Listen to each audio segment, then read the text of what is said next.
Legend of Total War here, and today we're doing another Total War Warhammer 3 Immortal Empires campaign review, this time covering Skrag the Slaughterer.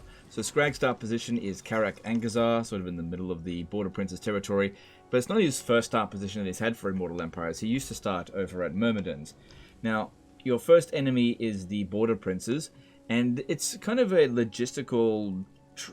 tricky logistically, sort of taking these guys out quickly, because on turn 1 you can reach Mallorca, but you can go north over to Eckendorf over the next couple of turns, or you could go down here to take out their other 4 settlements, because they start off with 6. Another option available to you if you really want to be ambitious is split your army into 2 groups. So recruit a new lord at Mallorca on as soon as you've captured on turn 1, and split your forces up.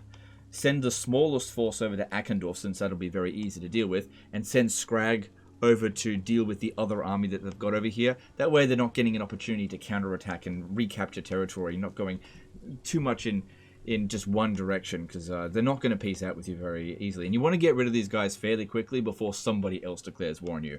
I do find that playing a Skrag, you do need to react to other people declaring war on you, which is going to happen. There are dwarfs and greenskins in this area, and you can choose between either liking the dwarfs or the greenskins. You can't do both, because Skrag is actually quite diplomatic due to one of his big names, World Swallower. Having diplomatic relations with all factions makes it a lot easier to establish relations than it was with Grease's Goldtooth. Now, I've been playing a Skrag the Slaughterer campaign in my own time very recently, and I have to admit that I think Skrag's campaign is way more interesting than Grease's Goldtooth, because one thing, I think that Skrag, like, in terms of how he plays on the battlefield, is a lot better than Grease's. Like, Grease's is just really derpy, where Skrag, while his actual model seems a bit derpy, he actually fights in melee pretty well. It's probably better than Grease's, because Grease's really gets stuck a lot. And Skrag is also a decent spellcaster. So if we have a look at Skrag at the moment, it's got the trait Gore Harvester, which gives casualty replenishment rate plus 8% for Gorger units, and reduces upkeep cost of Gorgers by 50%, which is really good. Gorgers are still really good units. They got significantly nerfed from when they first came out, but they are very good units. If we have a look at his skills here, he's got a pretty good spell line. Obviously, the Lore of the Great Moor as his spellcasting. Red line, blue line, all of that's generic, no need to go over that. Gorger Onslaught gives him a summon unit of Gorgers, which there's no downside to that. Driven by Vision, campaign movement range plus 8%. Prophet of the Great Moor gives Winds of Magic Power Reserve plus 2 per turn, and then cooldown plus 15% to spells. Now this here is so much better than the Winds of Magic Power Reserve change plus 10% when increasing, because that ability there is not always active, where this one here is always active. Even if you're in areas that are like bad in Winds of Magic, this will be used to negate it. This kind of stuff is way more impactful. The Moor Feasts offer to Great Moor cost minus 20%. I don't think that this is a very important skill, because that only reduces the cost by 2. And meat is not really that difficult to get unless you're not fighting battles or not near camps, so it's just not really an issue. And then you've got Cavern Dweller, chance of intercepting an army using the Underway, Beast Pass, or World Routes, 20%. That's okay, not a big deal. I don't usually worry about that. And then he's got some stuff over here, which is generic for the Ogre Kingdoms. Now, if we have a look at his quest battle, he's got the Cauldron of the Great Moor, which is an enchanted item. The battle for this one here is not really a treat. You get pincered between the Skaven, but here's the thing that I found with it. Don't listen to Skrag's speech, because you actually get bombed by Plague Claw catapults during the speech, and it will actually do damage to your army while you're sitting there listening to Skrag talk.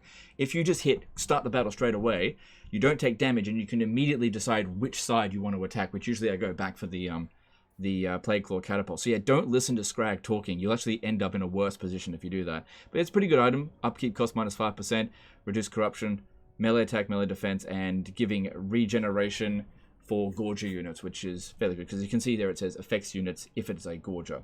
Overall, it's an okay quest item though. Now, one of the big things with Skrag is that he gets ridiculous amounts of campaign movement range, because he starts off with a hunter. So these guys here, when attached to a army, can increase the campaign movement range by 35%, because they get 25% from here, and then you've also got this one here, which increases it a further 10%. And then, of course, Skrag over here, he's got in his skill line here an extra 8%. You've got more over here, 5%. You've got the Offer to the Great Moor, 20%. And his faction trait, Prophet of the Grey Maw, gives campaign movement range plus 10%, hero capacity plus 1 for butchers, hero recruit rank plus 2 for butchers. It's possible with Skrag to have the most amount of like base campaign movement range than any other character in the game, I'm pretty sure. I had him at like base level 200%, like 200 move points, like when you look over this, without being in force march. So he just is able to really move in his campaigns. So that's sort of like a big advantage with Skrag. So overall, I really enjoy playing as Skrag. Giving him a Gorger Doomstack works quite well. I actually found that crossing over through the mountains and going through the Darklands and meeting Greasus, I actually managed to confederate him without too much trouble, because I found that Greasus was getting smashed by Grimgor Ironhide. So saving him from that, he submitted to confederation. And I kind of feel like if you did it the other way around, playing as Greasus and coming over this way, Skrag wouldn't really confederate. Because I find that Skrag does better than Greasus on the campaign map there, which I kind of thought it would be the opposite way around. So overall, if you are going to play Ogre Kingdoms, I would actually highly recommend playing with Skrag the Slaughterer. Because for one thing, I really think that his faction trait is way better than Greasus Goldtooth's. His start position is better because you've got enemies around here that can increase your research rate, which is really important because the Ogre Kingdom tech tree is amazing. You want to get that as quickly as possible.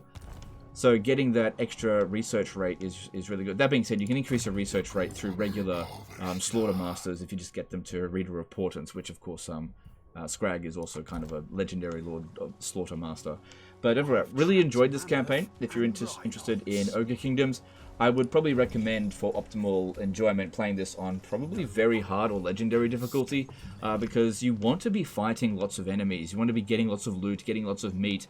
And if you're playing on easy difficulty, the enemies are just not going to throw enough armies at you in order to really feel that satisfying sense of hunger that the ogres have. That being said, you should always play to your skill level and level of experience and what you're comfortable with. But I have found that this is a campaign that you can play on high levels and really sort of push yourself because you have all the tools that you need to do it, which is the kind of campaigns that I like. Overall, I'm actually very happy with this campaign, so I highly recommend it. Anyway, that's the end of this one here, guys. Hope you've enjoyed it. Let me know in the comments below what you think of Skrag the Slaughterer. I was very pleasantly surprised with Skrag's campaign. I kind of thought I wasn't going to like it, but then I ended up liking it a lot. Anyway, that's the end of this one. Appreciate you guys. Don't forget to subscribe, and we'll see you next time. Bye.